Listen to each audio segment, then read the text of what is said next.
اس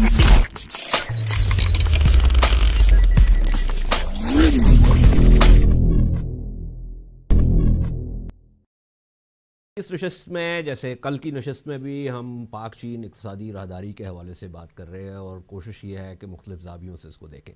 وقفے سے پہلے ایک سوال ہوا جس کا تعلق یہ تھا کہ یہ جو سی پیک کا معاملہ ہے اس کو ہمسایوں کے ساتھ ہم کس طریقے سے جو ہے اس کا فائدہ اٹھا سکتے ہیں.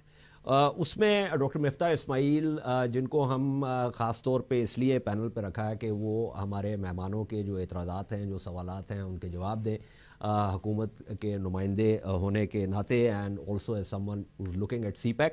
تو انہوں نے کہا کہ یہ میرے دس از ابو مائی پے گریڈ.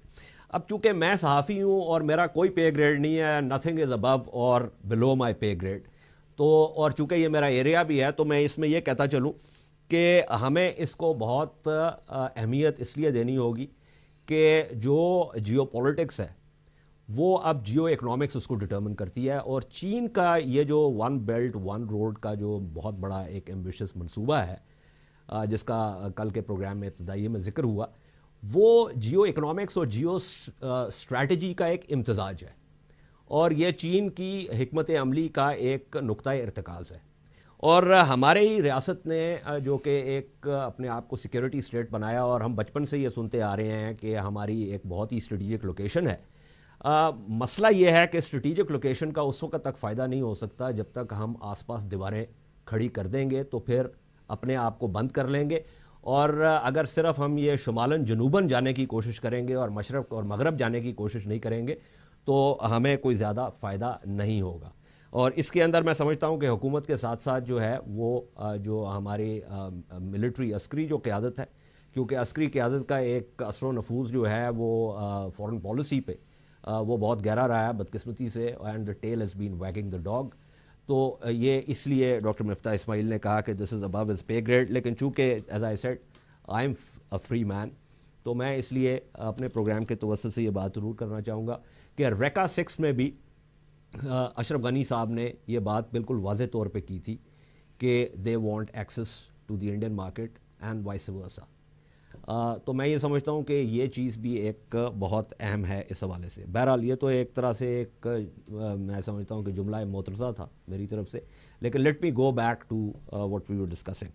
خرم حسین صاحب, اب تک کی جو گفتگو ہوئی ہے, is the last part of the programme, جو آپ کے جو اعتراضات ہیں یا جو ذہن میں جو وہ خدشات ہیں یا جو ایک ابہام بھی ہے, آپ سمجھتے ہیں کہ کسی حد تک جو ہے وہ چیزیں زیادہ واضح ہوئی ہیں یا ابھی بھی بہت سے سوالات باقی ہیں؟ نہیں, کوئی خاص واضح نہیں ہوئی انفارچونیٹلی اعجاز. دیکھیں اس کی کچھ وجہ ہیں. ایک تو یہ پاکستان ہے, یہاں پہ ایشورنس کی اتنی ویلیو نہیں ہوتی. ریالٹی کیا ہے وہ جب امپلیمنٹیشن سٹیج پہ آتے ہیں تبھی پتہ چلتا ہے. تو ابھی فی الحال تو ہمیں سی پیک کے حوالے سے ایک بہت اچھی سٹوری تو سنائی جا رہی ہے, اور دعا میری بھی یہ ہے کہ چیزیں ایسی ہی نکلیں, اسی شکل میں نکلیں جو شکل ہمیں گورنمنٹ بتا رہی ہے اور دکھا رہی ہے. البتہ اس میں کافی ڈینجرز ہیں, اس میں کافی رسکس ہیں, اور ان رسکس کو اگر پراپرلی مینیج کیا ہے یا نہیں کیا یہ ہمیں تبھی پتہ چلے گا جب اس کے آؤٹ فلوز شروع ہوئیں گے, جب اس کی انویسٹمنٹ جو ہے وہ کمرشل آپریشنز شروع کرے گی اور ہماری اکانومی پہ اثرات جب آنے شروع ہوئیں گے. ان ریالٹی تبھی پتہ چلے گا, اس سے پہلے نہیں. خرم صاحب, اس میں آپ نے اپنے مضمون میں ذکر کیا سری لنکا میں جو چائنیز انویسٹمنٹ کے حوالے سے جو احتجاج ہوا ہے اور بہت زیادہ شدید احتجاج ہوا ہے. اس کے علاوہ میں بھی کچھ تھوڑی سی تحقیق کر رہا تھا تو اس میں جو بات سامنے آئی وہ یہ ہے کہ چینیوں کی ایک پروپینسٹی ہے کہ وہ اپنا لیبر استعمال کرتے ہیں فورن پروجیکٹس میں, اور یہ اس قسم کی شکایات جو ہیں وہ افریقہ میں بہت زیادہ آئی ہیں, اور ایک ایسٹیمیٹ کے مطابق تقریباً جو ہے وہ 1 ملین کے قریب کچھ پروجیکٹس کے اوپر جو ہے وہ چینی لیبر جو ہے وہ وہاں پہ گیا ہے. تو آپ سمجھتے ہیں کہ اس حوالے سے بھی کچھ خدشات ہیں آپ کے ذہن میں؟ جی ہاں, ڈیفینیٹلی ہیں, کیونکہ دیکھیں آپ مجھے ایک ایگزامپل دے دیں کسی بھی ملک کا. دیکھیں چائنا جو ہے وہ پچھلے کوئی 15 سے 16-17 سال جو ہے وہ اپنا کیپٹل ایکسپورٹ کر رہا ہے اور مختلف ملکوں میں لارج اسکیل انویسٹمنٹس کر رہا ہے انفراسٹرکچر میں اور تمام اور پروجیکٹس میں. آپ مجھے ایک ایگزامپل دے دیں کسی اور ملک کا جس نے چائنا کے ساتھ اس انویسٹمنٹ ٹیمپلیٹ کے تحت اپنے آپ کو ایک سکسیس سٹوری بنایا ہے؟ کیا وینیزویلا جس ہم سے زیادہ چائنیز انویسٹمنٹ ابزارب کی ہے، یا سری لنکا، یا تمام افریقہ میں جتنے ملک ہیں جنہوں نے چائنیز انویسٹمنٹ ابزارب کی ہے بہت لارج اسکیل پہ ہم سے پہلے، آپ مجھے ایک ایگزامپل دیں کسی ملک کا جو اس انویسٹمنٹ کے تحت اپنے آپ کو سکسیس سٹوری بنا سکا ہے اور جہاں پہ اس انویسٹمنٹ نے جا کے ایک گیم چینجنگ رول پلے کیا ہے؟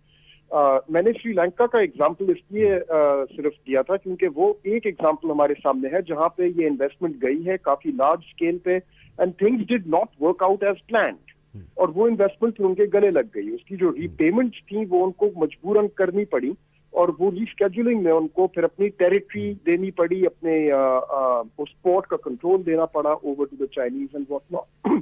میرا صرف کہنے کا یہ مطلب ہے کہ اتنے بڑی اسکیل پہ اگر ہم لوگ چائنا کے ساتھ چل رہے ہیں آگے، تو ہمارے پاس کتنی ایشورنس ہے کہ یہ نیسسریلی ایک گیم چینجنگ انویسٹمنٹ ہوئے گی، نمبر 1، اینڈ نمبر 2 کہ اس کے جو رسکس ہیں ان کو قابو میں پراپرلی کیا ہوا ہے یا نہیں کیا ہوا۔ فی الحال ہمارے پاس مصباح اسماعیل صاحب کی طرف سے اور ایک دو اور لوگوں کی طرف سے ایشورنسز ہیں، لیکن ان ایشورنسز کے پیچھے ہمارے پاس کسی قسم کا ڈیٹا، یا ابھی انہوں نے خود کہہ دیا کہ یہ جو فارورڈ لکنگ آؤٹ فلوز ہیں ان کی کیلکولیشنز تو گورنمنٹ نے کی نہیں ہے کیونکہ ہمیں پتہ ہی نہیں کون سی کب شروع ہوئے گی، تو یعنی کہ ابھی تک ہمیں یہ نہیں پتا کہ اس کی جو کاسٹ آنی شروع ہوئیں گی تو وہ کس اسکیل پہ آئیں گی، کس اسکیڈول کے مطابق آئیں گی، اور ہمارے پاس کتنی قوت ہوئے گی ان کو میٹ کرنے کی۔ تو میں پھر ری ایشور نہیں ہوتا یہ باتیں سن کے کہ یہ انویسٹمنٹ اتنی میجر اسکیل پہ جو ہم fair enough, I mean you have some very solid points on this. ٹھیک، ڈاکٹر وقار، آپ ایشور ہو گئے ہیں یا آپ کے بھی خدشات اپنی جگہ پہ برقرار ہیں؟ میرا خیال ہے میں وہ آپ کی بات سے سٹارٹ کرتا ہوں جو آپ نے ابھی پروگرام پہ واپس آ کے کی، جو انویسٹمنٹ ڈپلومیسی کی بات کر رہے تھے، کہ وہ اس کا جواب پروبیبلی ہونا اس لیے بھی ضروری ہے بیکاز ایک طرف تو گورنمنٹ جو ہے وہ ECO سمٹ کرتی ہے، اور کیرک جو ہے Central Asia economic regional cooperation project, اس کے تحت وہ سینٹرل ایشین کنٹریز کی طرف جاتی ہے، لیکن ہمیں یہ جان لینا چاہیے کہ آپ ECO کے ممبر ممالک کو یا کیرک کے ممبر ممالک کو تبھی پہنچ سکیں گے جب آپ کو ایران اور افغانستان گزرنے دیں گے، یا وائسی ورسا۔ تو اس لیے تھوڑا سا انویسٹمنٹ ڈپلومیسی کا جو فریم ورک ہے، خاص طور پہ سی پیک کس طریقے سے آپ کو کیرک کے ساتھ یا ECO ممبر کنٹریز کے ساتھ انٹیگریٹ کرنے میں ہیلپ کرے گا، اس کا خاکہ جو ہے وہ ہونا چاہیے۔ اور دوسری بات بہت ہی بریفلی کہ اجاز صاحب آپ ہی کو یاد ہوگا کہ آپ کے ایک پروگرام کے اوپر یہاں پہ سی پیک پہ ہم نے یہ کہا تھا کہ ایک اسٹریٹیجک کمیونیکیشن سیل جو ہے وہ بڑا امپورٹنٹ ہے سی پیک کے اوپر۔ ایک ویب سائٹ جو ہے صرف یہ کام نہیں کر سکتی۔ اس وقت سی پیک کے اوپر بہت سارے اس وقت لوگ جو ہیں گورنمنٹ آفیشلز جو ہیں وہ اسپوکس پرسن کا رول پلے کر رہے ہیں۔ پلاننگ منسٹری ہے، of course board of investment ہے، صوبائی حکومتیں جو ہیں ان کے اپنے اپنے اسپوکس پرسن سی پیک کے۔ تو جس طرح خرم صاحب نے بھی کہا کہ کنفیوژن پھر بڑھ جاتا ہے اگر ایک اسٹریٹیجک کمیونیکیشن سیل نہ ہو، اور آپ کے پاس اب آئی تھنک ٹائم آ گیا کہ اب 3 سال ہو گئے ہیں پروجیکٹس کی پلاننگ میں، اب ویب پیجز ہونے چاہیے ہر پروجیکٹ کے جس کے اندر پروجیکٹ بائی پروجیکٹ ڈیٹیل لکھی ہو کہ اس میں EOI کن کی طرف سے آیا اور ریٹ کیا ہے۔ اسی طرح اسٹریٹیجک کمیونیکیشن میں چھوٹے صوبوں کی جو بزنس کمیونٹی ہے ان کے ساتھ کنسلٹیشنز پہ بہت زیادہ ضرورت ہے کام کرنے کی۔ آپ بڑے چیمبرز آف کامرس کو تو مل لیتے ہیں، ابھی case in point is Quetta chamber of commerce جنہوں نے ہمیں یہ بتایا کہ وفاق کی طرف سے ان کے پاس کوئی نہیں آیا کنسلٹیشن کے لیے۔ اور آئی تھنک آخری بات یہ ہوگی کہ جو 27 سائٹس ہیں انڈسٹریل اسٹیٹس کی، زونز کے اندر جو اسٹیٹس ہیں، ان سائٹس کی سلیکشن کرائیٹیریا جو ہے وہ بہت زیادہ اس وقت جو ہے وہ لوز ہے، کہ کہیں پہ کسی بھی ویب سائٹ پہ آپ کو سلیکشن کرائیٹیریا نہیں ملتا کہ ان انڈسٹریل اسٹیٹس کی سلیکشن کس طریقے سے ہوئی ہے۔ اوکے، سینیٹر مکسی، آپ لوگ جو اس پہ کام کر رہے ہیں، کیا یہ مناسب نہیں ہوگا کہ جو اپوزیشن کی جو جماعتیں ہیں جو کہ اس کا حصہ ہیں کہ آپ اپنا سوال نامہ بنائیں اور سوال نامہ جو ہے اس کے جواب طلب کریں، اور جو جواب آتے ہیں یا جو جواب نہیں آتے وہ آپ میڈیا کے ساتھ شیئر کریں، اور اس ایکسرسائز کو آپ ہر مہینے جو ہے ایٹ لیسٹ ونس کریں تاکہ پتہ چلے کہ کون کون سی چیزیں واضح ہو رہی ہیں اور کون کون سی چیزیں ابھی تک جو ہے وہ پردہ اسرار میں ہیں۔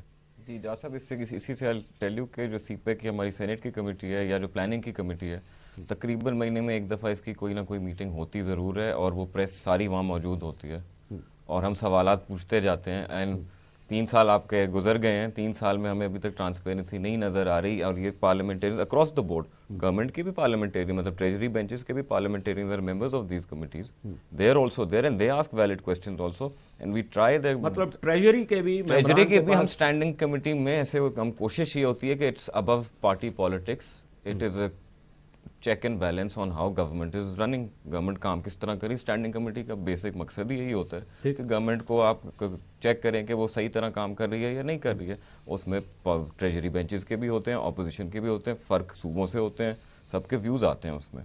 تو میں جو آپ کہتے ہیں کہ I'm satisfied or not, جیسے آپ سب سے کہہ رہے تھے, تو let me put in my 2 cents here also. I'll be satisfied very seriously. مفتہ صاحب نے بڑے اچھی طریقے سے کوشش کی ہے کہ گورنمنٹ کو بھی, اور in the larger interest of the country, میں اس دن سیٹسفائی ہو جاؤں گا where if he can tell me right now, and I don't think this is above his pay scale, if he can guarantee every graduate of Balochistan, every boy and girl who graduates from Balochistan today, that you will have a stake in CPEC, you will have a job with the CPEC related investment. اور جو ہمارے naan skilled ہیں, جو اس view سے بیچارے اب گزر گئے, ان کی ایج گزر گئی, جو نان اسکلڈ ہیں ان کو آپ پرائیورٹی بیسس پہ اس میں اکوموڈیٹ کریں گے. ہمارا بہت چھوٹا پاپولیشن ہے. I am sure CPEC is a large enough investment کہ وہ بلوچستان کے گریجویٹ بوائز اینڈ گرلس کو اکوموڈیٹ کر سکتے ہیں. اگر وہ مجھے یہ گارنٹی دے دیتے ہیں, I can bet that the whole of Balochistan will be behind CPEC. Butt صاحب وقت بھی بالکل مختصر رہ گیا. I have to finally go to doctor Miftah Ismail also. آپ بتائیے, آپ مطمئن ہیں یا بہت؟ میں 3 پوائنٹس میں اگین مفتاح صاحب کے لیے ہیں. سر ایک تو جو آپ نے فرمایا, اس وقت جو سر ریپیئر کاسٹ ہے نا اسلام آباد لاہور موٹر وے کی, وہ ہے 128 ملین روپیز پر کلومیٹر. اگر 10 سال بعد اسی کو کیلکولیٹ کریں تو اس کی کاسٹ آتی ہے اباؤٹ $400 ملین پورے CPEC کے 2653 کلومیٹرز کی. $400 ملین آپ کو اگر $200 بھی ہو, اس پہ ٹول ٹیکس کہہ لیں یا ٹرانزٹ فی کہہ لیں, تو what you need is about 2 million containers آئیں گے, تو پھر یہ $400 ملین پورا ہوگا. 2 ملین کنٹینرز کا مطلب ہے کہ it will take a space of 2600 kilometre اگر آپ سائڈ بائی سائڈ بھی کھڑا کر دیں. تو میرا نہیں خیال کہ یہ پاسبل ہوگا, چونکہ اس کی ٹوٹل لمبائی صرف 2600 کلومیٹرز ہے. تو اس لیے and secondly this will be only be possible اگر آپ کی جو امپورٹ ایکسپورٹ ہے وہ $150 بلین ہو, پھر this will be able to support this kind of traffic. ابھی ہمارے $6 بلین کی ایکسپورٹ ہوتی ہے, امپورٹ ہوتی ہے, اسی کو ہم کور نہیں کر سکتے کیونکہ اتنی اس میں انڈر انوائسنگ ہوتی ہے. ایک میں مفتاح صاحب کو یہ سوری آئی نو آپ کے پاس بہت سے پوائنٹس ہیں, لیکن پروگرام کا وقت بھی ختم ہو رہا ہے. صاحب گاٹ جسٹ 2 منٹس. ڈاکٹر اسماعیل. سر یہ گفتگو کے ایک سلسلہ آپ بہت شکریہ کہ آپ نے سٹارٹ کرا, اور یہ گفتگو ہوتی رہے گی. کچھ ہم بھی سیکھیں گے اور کچھ شاید ہم بھی بتا سکیں گے اور آئی تھنک ری ایشور کر سکیں گے. لیکن ایک جو چیز بنیادی بات جو ہے وہ میں کرنا چاہتا ہوں کہ کوریا ہوا, جاپان ہوا پوسٹ ورلڈ وار میں, جرمنی ہوا, یہ سب بڑے تھے, یہ لوگ ملک ترقی کر رہے تھے جب ان کے پاس فورن انویسٹمنٹ آئی. وہ امریکہ کے اس زمانے میں انویسٹمنٹ آتی تھی. امریکہ کے اس زمانے میں دنیا کی عالمی GDP کا 25% حصہ تھا. اب امریکہ کا حصہ کم ہو رہا ہے, جو ابھرتا جو پاور ہے وہ چائنا ہے. ہم چائنا جو ہے وہ ایک 1 بیلٹ 1 روڈ انیشیٹو جو آپ بات کر رہے ہیں اس کا بھی حصہ ہیں ہم. اگر چائنا ادھر انویسٹمنٹ لے کے آ رہا ہے تو یہ ملک کے لیے اچھی بات ہے. انشاءاللہ تعالیٰ اس سے ملک ترقی کرے گا. اور پاکستان کے اندر صرف بہت کم فارن انویسٹمنٹ آتا ہے. پاکستان کے اندر آپ چلے جائیں اگر شہر نہیں جی, تو اب ہم یہ کام کر رہے ہیں. اب اس کے اندر obviously کوئی فرق ہوتا ہے, لیکن جس طرح میں گزارش کر رہا ہوں کہ اگر ایک آدمی آ کے ادھر میکڈونلڈس کی ریسٹورینٹس کھولتا ہے تو وہ بھی پیسے تو اپنے پروفٹ تو لے کے جاتا ہے نا ملک سے باہر, اس میں کوئی بری بات نہیں ہے. اگر چائنا والا بھی آ کے انویسٹمنٹ کرتے ہیں اور یہاں پہ بناتے ہیں, بجلی بناتے ہیں, تو ہماری GDP بڑھے گی, اس سے وہ اپنا بھی نفع لے جا سکیں گے. میرے نہیں خیال ہے کہ کوئی فورن کرنسی کا کرائسس اس کی وجہ سے آئے گا اگر پروڈکٹیو انویسٹمنٹ ہو. اگر ان پروڈکٹیو انویسٹمنٹس ہوں, اگر ہم وہ پیسے لے کر بجٹ سپورٹ کے اندر پیسے لے کر ہم تنخواہوں میں خرچ کر دیں, لیکن ہم اس کو پروڈکٹیو انویسٹمنٹ میں لگے پھر ہم پھنستے ہیں کرائسس کے اندر. لیکن اگر ہم پروڈکٹیو انویسٹمنٹس کرتے ہیں پرائیویٹ سیکٹر کے اندر تو we never run into problems with balance of payment. So I am very assured کہ as long as China Chinese investment is being productive investment جو ابھی نظر آ رہی ہے, تو ہم کو فورن کرنسی کا کوئی کرائسس نہیں ہوگا. اور جو بات سینیٹر مقصد صاحب نے کہی, کاش میں یہ کہہ سکتا نہ صرف میرے بلوچ بھائی بہنوں, چھوٹے بھائی بہنوں کی طرف کے لیے کہ جو گریجویٹ ہوئے ہیں اور ان کو نوکری مل جائے, بلکہ مطلب جو میرے سندھ کے اور پنجاب کے اور کے پی کے اور دوسرے جو دیگر ایریا کے, آزاد کشمیر, گلگت بلتستان, تمام لوگوں کو, اور کوشش ہی حکومت کی ہے کہ تمام بچوں کو نوکریاں مل جائیں. اور اسی لیے ہم کو 7% کم از کم GDP چاہیے, 6% GDP گروتھ چاہیے, تاکہ ہم اتنی نوکریاں پیدا کر سکیں جتنے کہ ہمارے کوہورٹ جو ہے وہ لیبر مارکیٹ میں آ رہا ہے. اور اگر آپ کو اس ملک میں پاورٹی ختم کرنی ہے تو پھر آپ کو 8, 9, 10% GDP گروتھ چاہیے تاکہ ہم ریئل پاورٹی ختم کر سکیں. اور اللہ کی ہم سب کی کوشش یہ ہے کہ چائنا سے انویسٹمنٹ آئے اور دنیا بھر سے کہیں سے بھی آئے, ہماری اپنی صنعت کاری ہو کہ ہم پاکستان کے اندر 10% GDP گروتھ لے آئیں. چین بھی اسی طرح آگے بڑھا ہے, جاپان بھی اسی طرح آگے بڑھا ہے, کوریا بھی اسی طرح آگے بڑھا ہے کہ 20 سال کا وقفہ انہوں نے کرا ہے, اس 20 سال تک وہ 10% سے گرو کرتے رہے, اپنی GDP کو کوادرپل کرے. ہم کو بھی یہ کرنا ہے. اس کا دوسرا حصہ جو ہے اس کا بھی وقت ختم ہوا.